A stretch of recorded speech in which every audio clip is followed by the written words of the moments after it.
The moment Sophia told me she needed more was a stillness before the storm, the kind that slithers into the bones on a cold winter's night. Her voice, soft yet jarring, had splintered the world I knew. "I just need space, Leo," she said, her eyes reflecting a distant horizon I couldn't see. The air was dense with a farewell, fleeting just outside my grasp. The hurt was raw and immediate, a gash left open to the chill. For days, I wandered through the echoes of our abruptly emptied apartment. The silence was deafening, each room echoing Sophia's absence. Oblivion seemed a tempting offer, a vast forgetfulness, where I might escape the searing sting of rejection. But like a persistent whisper, life nudged me towards something else. I was reminded of the Leo the first used to dream of becoming, before love cloaked me in complacency. The decision to walk away from sorrow was both instant and infinite. I packed the remnants of our intertwined lives into boxes, labeled memories, yet barely touchable. Each item felt like a betrayal to who I once was, but also a step towards who I might be.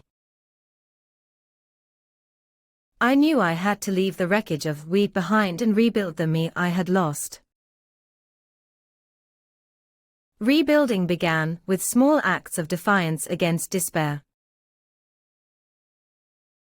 I took up running, each step a heartbeat pounding against the pavement of our neighborhood.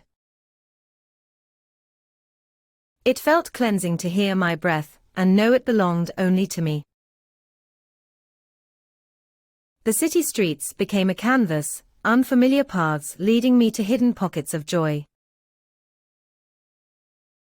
Bookstores that whispered stories of new beginnings, coffee shops where strangers shared smiles instead of sorrow. I turned from the window, watching the city blur by, a colorful. I dove into painting with a vengeance, each stroke a cathartic rebellion against heartbreak. Colors danced on the canvas, bold and unforgiving, much like the transformation I sought within myself. The more I painted, the more I found pieces of Leo the first never knew existed, a Leo undaunted by life's unpredictability. Years drifted by in seasons of discovery. I became unrecognizable to the man I once was, as new passions, friendships, and dreams slowly replaced the emptiness Sophia had left. The daily storms inside me subsided, leaving a serene acceptance of the past and a relentless curiosity for what lay ahead. And then, one cool autumn afternoon, I saw her. Sophia, standing on the crowded subway platform, seemed smaller than I remembered, dwarfed beneath the weight of a life neither of us had imagined. My heart skipped, but it was not out of pain. It was a quiet recognition of who we once were and who I had become. As the train rolled in, a wall of sound and motion, she spotted me. For a moment, our eyes met, a collision of past and present. Her gaze held a brief flicker of surprise, perhaps tinged with a regret I no longer desired.